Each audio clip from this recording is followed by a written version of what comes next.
दोस्तों आज की इस वीडियो में हिस्टोरी के 20 महत्वपूर्ण क्वेश्चन आने वाले हैं जो एग्जाम की दृष्टि से बहुत ही वीवीआई है। चलिए आज का वीडियो हम शुरू करते हैं। हमारा पहला प्रश्न है, इतिहास शब्द किस भाषा से लिया गया है? तो दोस्तों इतिहास शब्द ग्रीक भाषा से लिया गया है, तो आपका राइट आंसर हो जाएगा ऑप्शन नंबर बी, ग्रीक भाषा। चलिए चलते हैं अगले प्रश्न की ओर। हमारा अगला प्रश्न है, इतिहास का शाब्दिक अर्थ क्या है? तो दोस्तों इतिहास का शाब्दिक अर्थ है जैसा हुआ वैसा, तो इसका सही आंसर हो जाएगा ऑप्शन नंबर ए, जैसा हुआ वैसा। चलिए देखते हैं नेक्स्ट प्रश्न।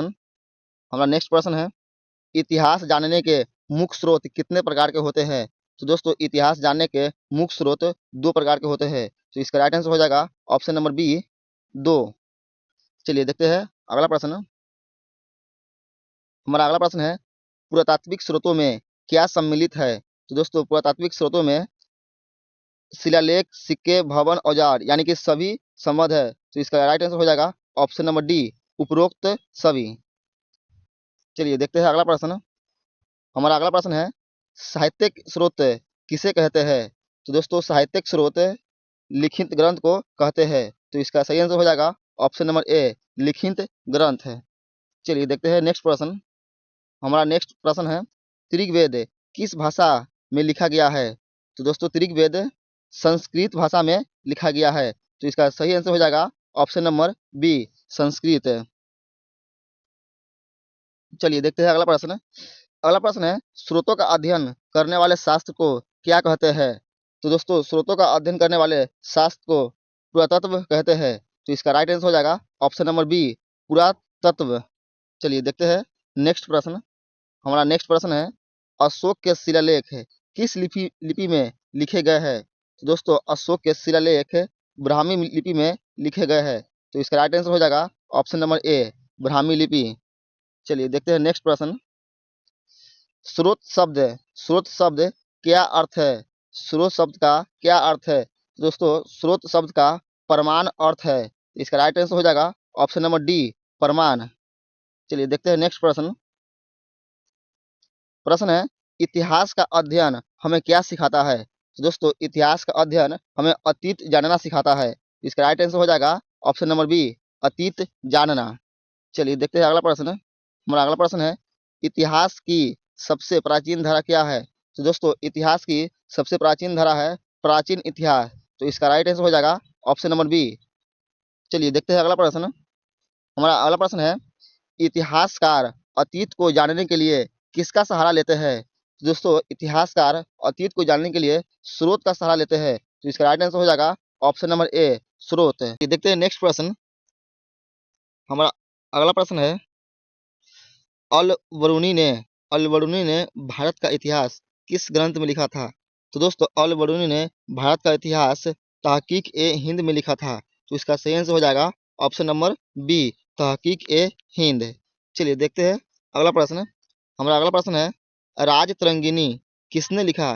तो दोस्तों राजतरंगिणी कल्हण ने लिखा, तो इसका सही आंसर हो जाएगा ऑप्शन नंबर सी, कल्हण। चलिए देखते हैं अगला प्रश्न। हमारा अगला प्रश्न है, सिक्कों का अध्ययन को क्या कहते हैं? तो दोस्तों सिक्कों का अध्ययन को मुद्रा शास्त्र कहते हैं, तो इसका राइट आंसर हो जाएगा ऑप्शन नंबर बी, मुद्रा शास्त्र। चलिए देखते हैं अगला प्रश्न। हमारा अगला प्रश्न है, शिलालेखों के अध्ययन को कहते हैं, तो शिलालेखों का अध्ययन को क्या कहते हैं? तो दोस्तों शिलालेख का अध्ययन को अभिलेख शास्त्र कहते हैं, तो इसका राइट आंसर हो जाएगा ऑप्शन नंबर सी, शिलालेख का अध्ययन को अभिलेख शास्त्र कहते हैं। चलिए देखते हैं अगला प्रश्न। हमारा अगला प्रश्न है, हड़प्पा सभ्यता के बारे में जानकारी किससे मिली थी? तो दोस्तों हड़प्पा सभ्यता के बारे में जानकारी पुरातात्विक उत्खनन से मिली थी, इसका सही आंसर हो जाएगा ऑप्शन नंबर सी। चलिए देखते हैं अगला प्रश्न। हमारा अगला प्रश्न है, हड़प्पा सभ्यता की खोज किसने की? दोस्तों हड़प्पा सभ्यता की खोज दयाराम साहनी और राखाल दास बनर्जी ने की थी, इसका राइट आंसर हो जाएगा ऑप्शन नंबर ए। चलिए देखते हैं अगला प्रश्न। हमारा अगला प्रश्न है, मौर्य साम्राज्य की जानकारी मुख्यतः कहाँ से मिलती है? तो दोस्तों मौर्य साम्राज्य की जानकारी मुख्यतः अशोक के शिलालेख से मिलती है, तो इसका सही आंसर हो जाएगा ऑप्शन नंबर बी। चलिए देखते हैं अगला प्रश्न।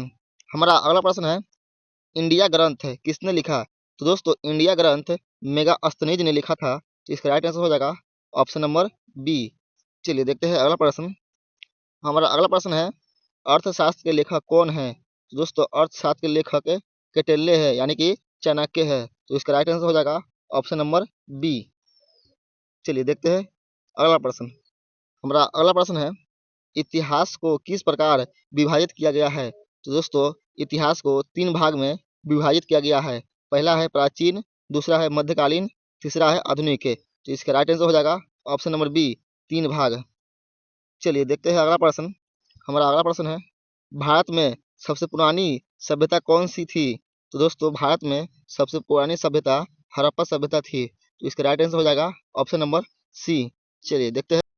हमारा अगला प्रश्न है, पुरातत्व विभाग के संस्थापक निर्देशक कौन थे? तो दोस्तों पुरातत्व विभाग के अलेक्जेंडर कनिंघम निर्देशक थे। तो इसका राइट आंसर हो जाएगा option number A, Alexander Cunningham. चलिए देखते हैं अगला प्रश्न। हमारा अगला प्रश्न है, इतिहास हमें किससे जुड़े रखता है? तो दोस्तों इतिहास हमें हमारे अतीत से जोड़े रखता है। इसका राइट आंसर हो जाएगा ऑप्शन नंबर बी। चलिए देखते हैं अगला प्रश्न। हमारा अगला प्रश्न है, इतिहास शब्द का संस्कृत रूप क्या है? तो दोस्तों इतिहास शब्द के संस्कृत रूप इतिवृत्त है। इसका राइट आंसर हो जाएगा ऑप्शन नंबर ए, इतिवृत्त। चलिए देखते हैं अगला प्रश्न। हमारा अगला प्रश्न है, किस ग्रंथ में प्राचीन भारत के राजाओं के वंशावली मिलती है? तो दोस्तों इसका राइट आंसर होगा ऑप्शन नंबर ए, पुराण। चलिए देखते हैं अगला प्रश्न है, साहित्यिक स्रोतों में क्या शामिल है? तो दोस्तों साहित्यिक स्रोतों में धार्मिक ग्रंथ, ऐतिहासिक ग्रंथ या वृत्त, यानी कि सभी सम्मिलित है। तो इसका राइट आंसर हो जाएगा ऑप्शन नंबर डी, उपरोक्त सभी। चलिए देखते हैं अगला प्रश्न। हमारा अगला प्रश्न है, हड़प्पा सभ्यता किस युग से संबंधित है? तो दोस्तों हड़प्पा सभ्यता कांस्य युग से संबंधित है। तो इसका राइट आंसर हो जाएगा ऑप्शन नंबर बी। चलिए देखते हैं अगला प्रश्न। हमारा प्रश्न है, इतिहास हमें क्या सिखाता है? तो दोस्तों इतिहास हमें अनुभव सिखाता है। तो इसका राइट आंसर होगा ऑप्शन नंबर ए, अनुभव। दोस्तों आज के वीडियो समाप्त हुआ। मिलते हैं अगले नए वीडियो में।